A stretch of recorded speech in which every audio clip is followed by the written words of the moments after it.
Halo Sobat Om semua, season kedua dari G-Wits udah tayang ya. Setelah beberapa minggu kalau nggak salah kita istirahat sejenak buat ngefreshin pikiran kita dari scene sadis di episode 12 atau episode penutup di season 1 kemarin ya. Nah di episode awal di season 2 ini seperti biasa admin akan bahas-bahas dikit mungkin ya hal-hal yang menarik untuk dibahas. Kita mulai dulu dari scene pembukanya. Nah episode pembuka dari season ini langsung dibuka dengan scene pertempuran duel oleh Sule. Kita di sini bisa ngelihat pertempuran Gundam Aerial Rebuild secara full yang dengan entengnya ngadepin lawan-lawannya tanpa ada kesulitan sedikit pun ya. Kita juga bisa ngelihat Sule yang jauh lebih pede dan gak gugup buat ngadepin 5 lawannya dalam sebuah rangkaian pertempuran duel gitu dan menang telak dari keseluruhan duel tersebut. Nah kemudian scene berlanjut ke anggota asrama bumi yang sedang nongkrong asik gitu, yang mana di sini kita tahu kalau kejadian yang terjadi di plan di episode 12 kemarin sudah terjadi 2 minggu lalu ya. Jujur admin kira di episode pembuka season ini scene pembukanya bakal ngelanjutin peristiwa plan di episode 12 kemarin.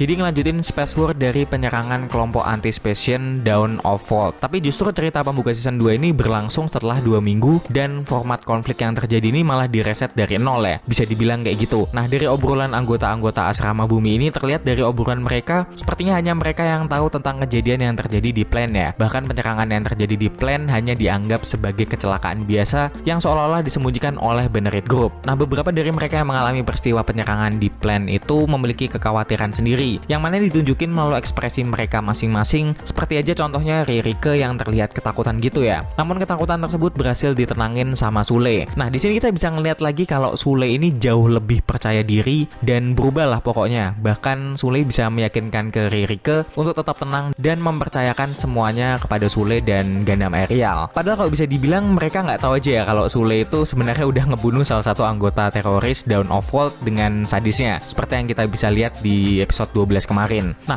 hal menarik selanjutnya ialah scene konferensi di antara perusahaan Benerit Group yang dipimpin oleh Sadik ya, yang sedang membahas mengenai peristiwa yang terjadi di plan. Nah, dalam obrolan tersebut mereka membahas mengenai mobil suit yang digunakan oleh kelompok Dawn of Volt, di mana diketahui jika mobil suit Desultor yang digunakan pada saat insiden itu dikonfirmasi adalah mobil suit milik perusahaan Jetar. Nah, tapi sebenarnya mobil suit Desultor ini merupakan tipe model lama ya, dan nggak mudah buat teroris untuk mendapatkannya. Jadi dari mana mereka dapetin semua mobil suit itu? Nah, dugaan kuat pastinya ada permainan di belakang perusahaan Jetark sendiri. Apalagi diketahui setelah kematian ayahnya Guel, pemimpin perusahaan digantikan oleh adiknya Guel yaitu Laudanel. Jadi atas peristiwa ini Laudanel lah yang akan bertanggung jawab ya nantinya terhadap jatuhnya mobil suit perusahaan Jetark ke tangan musuh. Nah, selain mobil suit dari Jetark, 2 mobil suit lainnya yaitu jenis Gundam yakni Gundam Levrit Ur dan Levrit Torn juga dibahas ya, namun belum menemukan kejelasan dari mana sumber kedua mobil suit jenis Gundam itu berasal. Nah, di akhir rapat itu pimpinan dari Gracely sepakat untuk bersatu memerangi penyerangan ini atas nama baik Benerit Group. Nah, diketahui pada saat yang sama kelompok Dominicus dikirim ke bumi untuk mencari tahu informasi kelompok Dawn of Volt itu sendiri. Nah, admin punya dugaan karena kelompok Dominicus ini yang notabene bisa dibilang kan militer pertahanan dari Benerit Group ya, dikirim ke bumi, otomatis di luar angkasa pertahanannya jadi berkurang ya secara logika. Nah, di sini bisa jadi titik lengah buat Dawn of Volt buat nyerang, yang artinya ada insiden besar-besaran lagi yang mungkin bakal terjadi. Nah, dari scene konferensi yang ditutup dengan penyatuan di antara perusahaan untuk menyikapi peristiwa di plan itu, kita masuk ke scene di mana Sadik berbicara dengan Sarius ya atau ayah angkatnya. Nah, di sini kita bisa ngeliat obrolan mereka kalau si Sadik ini sepertinya juga bohong kepada ayah angkatnya sendiri kalau dia ini nggak tahu apa-apa soal kejadian di plan, terkhusus 2 mobil suit Gundam milik Dawn of Volt. Padahal kan kita tahu kalau Sadik ini termasuk salah satu otak dari peristiwa di plan. Ya harusnya Sadik tahu juga lah sedikit-sedikit informasinya. Apalagi kecurigaan ke tokoh Sadik ini semakin menjadi-jadi di scene selanjutnya ketika Sadik bertemu dengan teman-teman dari asramanya, di mana terlihat ekspresi dari Sadik yang kelihatan aneh gitu. Admin penasaran gerakan apa yang akan dilakukan oleh Sadik di masa depan cerita nanti.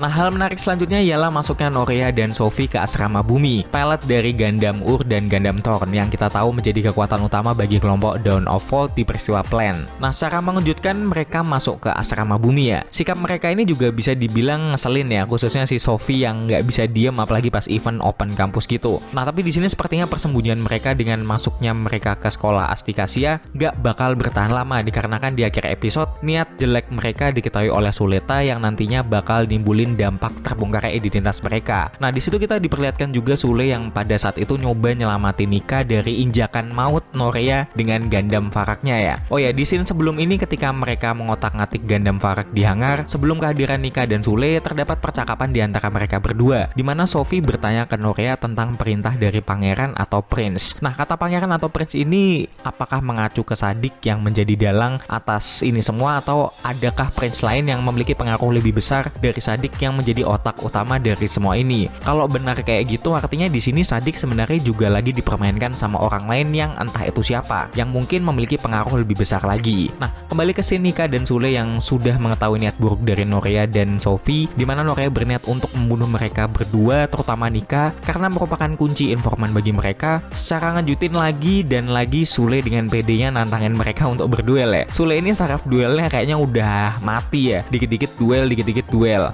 Dan di situ Norea pun atas jawaban Sophie menyetujuinya. Nah, di sini ada pernyataan Sophie yang cukup membuat bertanya-tanya ya, di mana Sophie mengungkapkan kalau Mobile Suit adalah alat untuk perang, tapi Sule dengan gagahnya jawab, enggak, Gundam adalah Mobile Suit untuk menyelamatkan orang. Anjay. Di sini kata Sophie ada benarnya kalau kehadiran Mobile Suit sekarang sebenarnya juga dilema. Tapi dari jawaban Sule yang optimis ini, buat admin ada perubahan karakter dari Sule yang kelihatan jauh lebih fresh, yang mancarin resolusi dari pendirian Sule itu sendiri, terutama resolusi yang pengen dibangun dari perusahaan mereka ya. Dan admin yakin dari persetujuan duel ini, next episode kita bakal ngelihat perlawanan Norea dengan Sule. Cuman yang jadi pertanyaannya, Mobile Suit apa yang bakal dipiloti oleh Norea? Bisa jadi Varak ini dengan minjem ke PL Teknologi lewat si Elan ya. Oh ya, ngomong-ngomong soal si Elan, tokoh Elan di sini merupakan Elan nomor 5 ya, yang mana wataknya di sini berbeda sekali dengan Elan nomor 4 yang kemarin dimusnahin. Kita belum dijelasin banyak Elan nomor 5 ini kayak gimana ya, apakah nasibnya bakal menyedihkan kayak nomor 4 sebelumnya? Kita lihat aja nanti. Oke, hal yang penting yang nggak boleh dilewatkan juga ialah nasib ayah Myorin yang masih koma, dimana di sini kita bisa ngelihat Myorin yang masih menemani ayahnya yang sedang terbaring gitu ya. Dengan off-nya sementara, Deling atau ayah Myorin dari Benerit Group akan memicu timbulnya konflik baru ya, yang bisa jadi lebih besar. Apalagi diketahui juga kalau di sini ibu Sule yaitu si Prospera ternyata di scene penutup akhir punya rencana misterius yang disebut sebagai Quiet Zero Concept, yang katanya sih buat ngubah dunia tanpa peperangan dengan manfaatin gun format gitu. Dan apalagi katanya ini merupakan proyek rahasia ayahnya. Yakin begitu? Kalau admin sih nggak yakin. Belajar dari pengalaman-pengalaman series lainnya, kata damai itu biasanya ya pasti perang. Aku akan memulai perdamaian ini itu, tapi ujung-ujungnya ada perang besar. Dengan off-nya Deling, si Prospera ini pastinya udah nyiapin banyak skenario rahasia dengan gerakin si Sule bahkan Myorin sendiri sebagai pionnya. Apalagi makin kesini Prospera ini makin kelihatan ya sifat manipulatifnya. Oh ya, buat yang nanya si Bob alias si Guel kemana, dia kayaknya udah jadi sad boy yang nggak tahu arah kalau lihat dari openingnya ya. BTW openingnya ini banyak petunjuk kumpulan informasi ya, yang bisa dibahas juga loh, tapi mungkin bakal admin bahas di video terpisah ya. Oke, jadi mungkin gitu aja sedikit review yang bisa admin bahas di G-Witch episode 13 ini. Tunggu update episode 14 berikutnya kalau adminnya lagi mood buat upload. Jadi sampai jumpa di video berikutnya. Bye bye.